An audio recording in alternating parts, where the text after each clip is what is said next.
The Miami Dolphins are at a critical point in the 2024 season.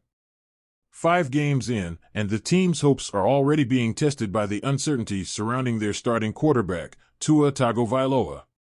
No one really knows if he's coming back anytime soon, and if he does, can he stay healthy? This has led to some serious questions about what Miami should do next. One suggestion floating around is the possibility of bringing in Trey Lance, currently with the Dallas Cowboys, to fill that gap.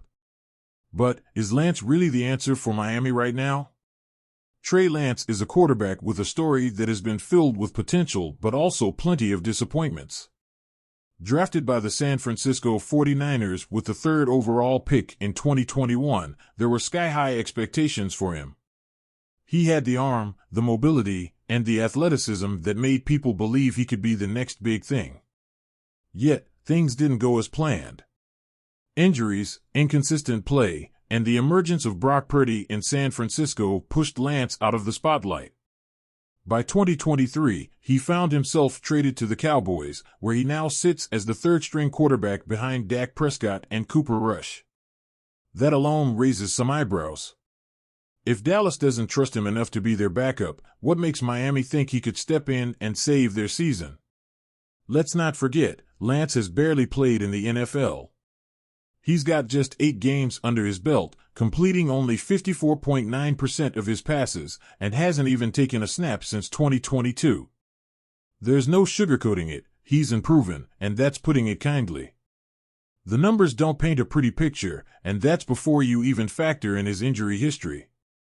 For a Dolphins team already dealing with the uncertainty around Tua's health, do they really want to bring in another injury-prone quarterback? But here's the kicker, despite all that, Lance's talent is still tantalizing. He's 6 feet 4 inches, 225 pounds, and has a cannon for an arm.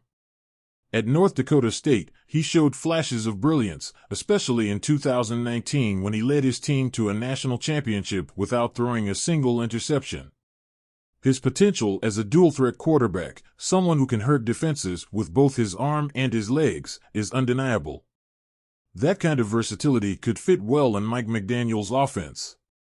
McDaniel was with the 49ers when Lance was drafted, so he knows the kind of talent Lance possesses. Could McDaniel be the one to finally unlock that potential? It's clear Miami needs to do something if they want to stay competitive. Tyler Huntley and Skylar Thompson, who have been filling in during Tua's absence, haven't exactly inspired confidence. They're serviceable, but they're not going to win you games when it matters most. So, the Dolphins find themselves in a tough spot. Do they stick it out with Huntley or Thompson, hoping that Tua miraculously returns and stays healthy? Or do they roll the dice on someone like Trey Lance, who comes with just as many question marks as he does potential? There's also the question of what it would cost to bring Lance to Miami. The good news for the Dolphins is that Lance's value on the trade market has plummeted. After being traded for a mid-round pick by the 49ers to the Cowboys, he's now in a situation where he probably wouldn't fetch more than a late-round pick, maybe a 6th or 7th rounder at best. For a player who was once seen as the future of a franchise, that's a steep fall. But for Miami, it could be a low-risk, high-reward move. The fact that Dallas hasn't given him much of a chance to prove himself is concerning, though. It's not like Prescott has been invincible, and yet, Lance hasn't even sniffed the field. If the Cowboys, who are always in the playoff conversation, don't think he's ready, why should the Dolphins? Miami has to ask itself if it's willing to take that kind of gamble at a point in the season where every game counts. Could Lance come in and surprise everyone? Sure, it's possible.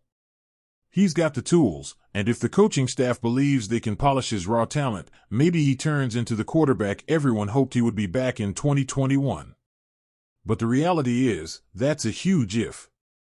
And for a team like Miami, that's trying to contend now, can they afford to bet on potential when they need results immediately?